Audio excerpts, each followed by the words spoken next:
Everyone, welcome back to my channel. চলে এসেছি আবার একটা নতুন ভিডিও নিয়ে। তো দিনটা ছিল শনিবার। মা, আমি, কাকিমণি আর দিদি আমরা চারজনে রেডি হয়ে চলে গেছিলাম শম্পা দিদিদের বাড়িতে, যেটা আবার কাকিমণির ভাইয়ের বাড়ি।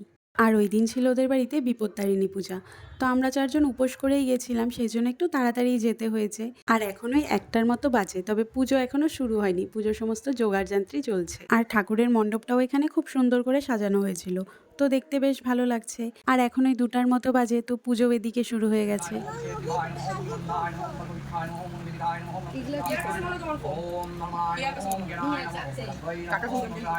গাড়ি চাবিটা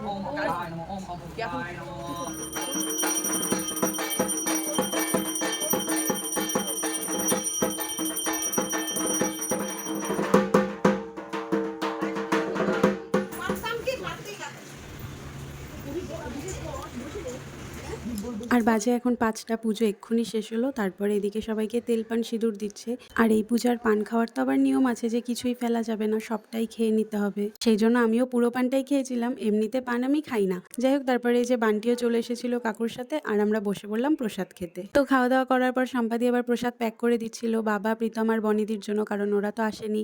আর সৈকতদা তখন শিলিগুড়িতে ছিল না, তো সেটা নিয়ে তারপরে আমরা বেরিয়ে পড়লাম বাড়ি যাওয়ার জন্য। আর যাওয়ার পথে এই দোকানটা থেকে নিয়ে নিলাম আমরা আইসক্রিম। তো আইসক্রিম খেতে খেতে চলে গেলাম বাড়িতে। তো চলো, এই ভিডিওটা এখানেই শেষ করছি। আর এটা খুবই ছোট্ট একটা ব্লগ। যাই হোক, ব্লগটা ভালো লাগলে লাইক কমেন্ট করো, আর প্লিজ চ্যানেলটা সাবস্ক্রাইব করে দিও। দেখা হচ্ছে পরের ভিডিওতে।